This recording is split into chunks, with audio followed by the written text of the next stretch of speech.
When I first went to get the diagnosis, Dr. Berthollet was there, and he was on a wheelie chair, and he wheeled right up to me, put his hands on my knee, and looked me in the eye, and said, you know, I'm really sorry to tell you this, but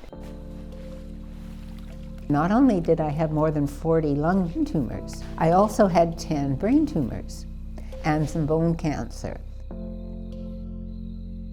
It was so personal and empathetic. And it just made all the difference. My initial reaction was curiosity. Oh, I'm going to find out what's over the other side.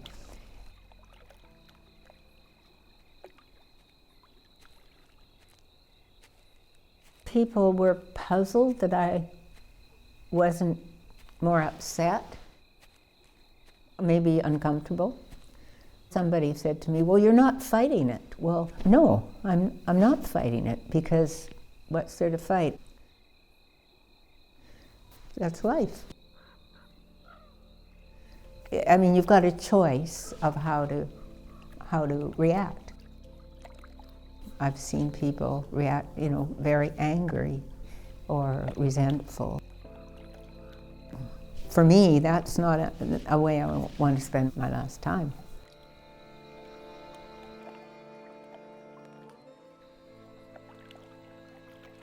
At the end of the day, we are in charge of our own health journey.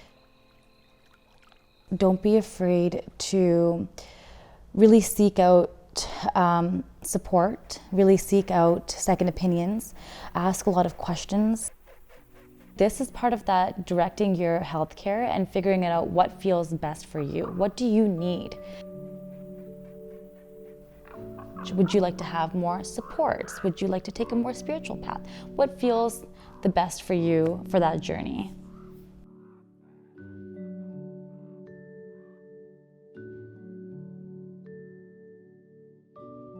I was diagnosed with congestive heart failure about 4 years ago, actually, almost.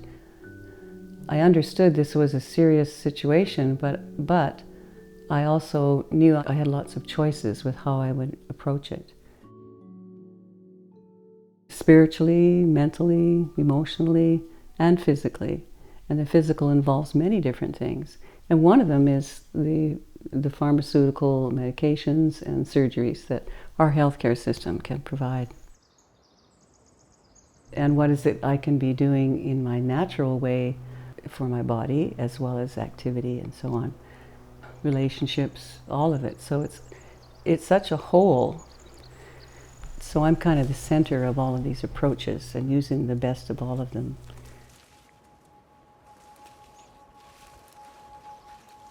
I took my diagnosis as information. Oh, there's a deeper healing to work with here. I wonder what this is teaching me. I wonder what is it I'm to learn.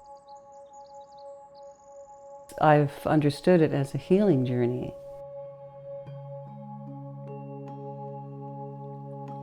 I started having trouble with my balance, and it was decided that I had ALS.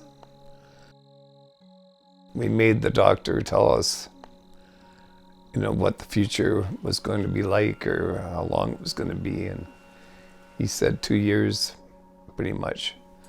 And I think we were just floored, didn't know what to do. The first time you get the diagnosis, you don't actually know what questions to ask. It's hard to know how it's going to affect you and how it's going to affect the person that you love and that is going to be living and dying with this. There's no question about how it ends.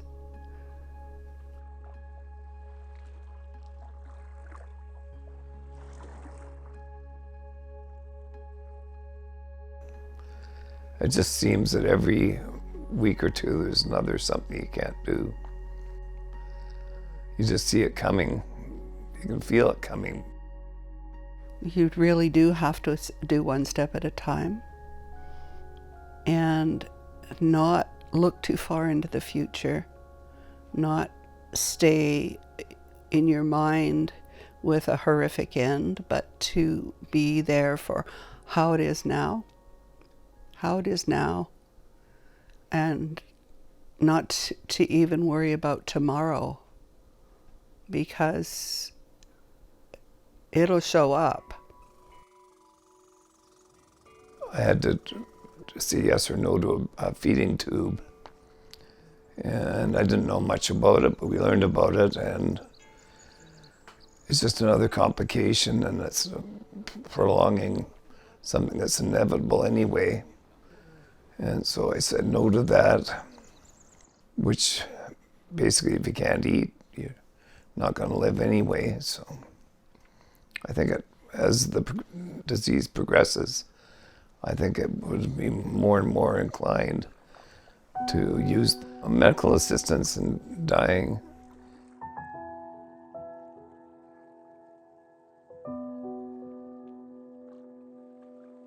When I think about palliative care, I think about it kind of on this continuum. And it can exist at all points of a journey, a healthcare journey, right? And so maybe someone is diagnosed and they're focusing on cure. So they want chemo or surgery and radiation, all that kind of thing. You can still get palliative care while you're focusing on cure to help to manage any symptoms, to help you plan for your future. And maybe kind of later on in that trajectory, maybe your focus is going to change. Maybe those treatments aren't working, or maybe the side effects are just unbearable and you want to stop.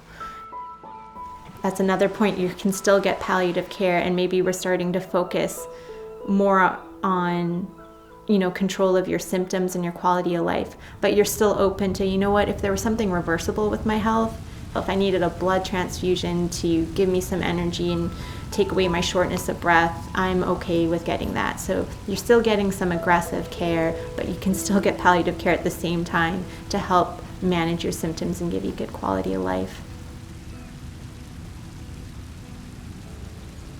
There's a point where they don't want to even focus on reversible things anymore. They are kind of like, if just let me be. I want to 100% focus on my comfort, whether that be at home or in hospice, and I don't want to go to the hospital anymore.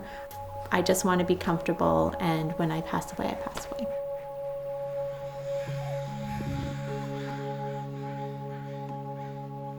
Hope isn't lost. Hope just changes. So maybe we're not hoping for a cure anymore, but we are hoping for a good quality of life.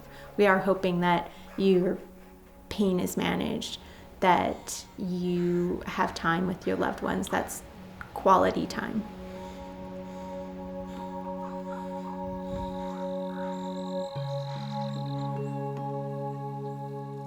My hopes is that I keep up my energy so that I can keep my body moving.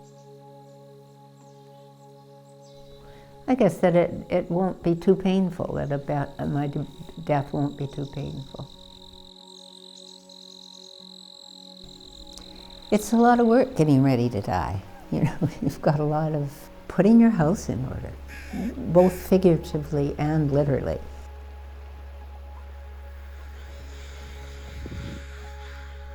I just hope that it's peaceful and that I can leave everybody happier to have known me than, I don't want them to be upset.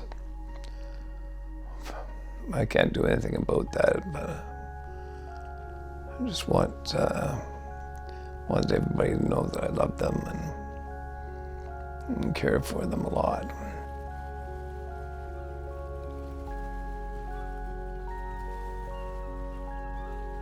Talk about it. Mm-hmm. Don't have it be the big elephant in the room. Talk about it with your children. Make your will. Let them know what's happening. The most real thing that's going on is death is coming. But then the most important thing is to be living all the time that you have.